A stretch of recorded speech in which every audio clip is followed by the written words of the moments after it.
இந்த நாளிலும் கர்த்தர் உங்களோடு கூட பேசும்படி கொடுத்த வசனம் தானியேல் 2ஆம் அதிகாரம் 17-18 வசனங்கள்.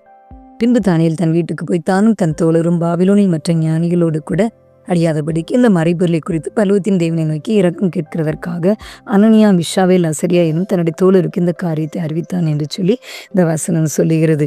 இன்றைக்கும் கேட்டுக்கொண்டு இருக்கிற குடும்பத்தின் பிள்ளைகளாகி உங்கள் ஒவ்வொருவரோடு கூட கர்த்தர் பேசுகின்றார். பிரியமானவர்களே, ஜெபத்தில் இந்த 4 பேருக்கும் நல்ல ஒருமனப்பாடு இருந்தது, அன்பின் ஐக்கியம் இருந்தது. பாருங்க, இணைந்து அவங்க நின்றாங்க, ஜெபிச்சாங்க. எந்த ஒரு கருத்து வேற்றுமையோ எரிச்சலோ வஞ்சகமோ இல்லாதபடி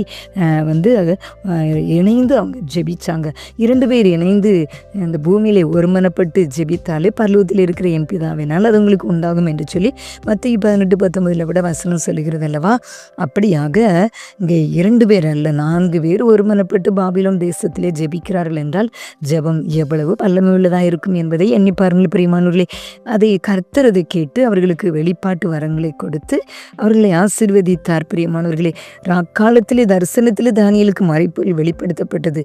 தானியேல் பரலோகத்தின் தேவனை ஸ்தோத்தரித்தான் என்று சொல்லி 19வது வசனத்தில் விட வாசிக்கிறோம்.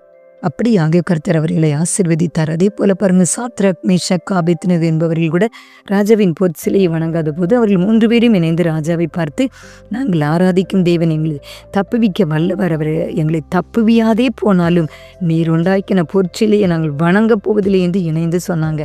அந்த ஒரு மனப்பாட்டு ஜெபத்தை கர்த்தர் கேட்டார். அக்கினியின் உக்கிரத்தை அவித்து அதன் நடுவிலே உலாவினார்.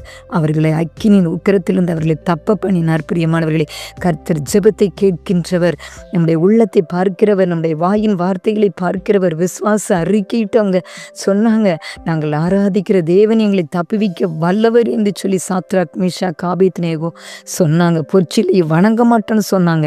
கர்த்தர் அற்புதத்தை செய்தார். இன்றைக்கும் கூட உங்கள் வாழ்க்கையில் பாருங்கள், நீங்கள் எப்படி இருக்கிறீங்க?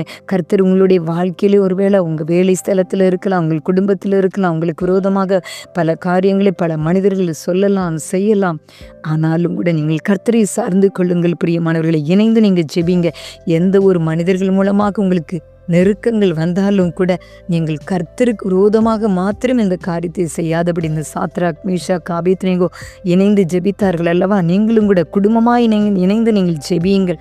நீங்கள் ஒரு மனதோடு நீங்கள் ஜெபிக்கும் பொழுது கர்த்தர் உங்கள் ஜெபத்தை கேட்பார். உங்களை எல்லா இக்கட்டிலும் இருந்து உங்களை விடுவிப்பார், உங்களை பாதுகாப்பார்.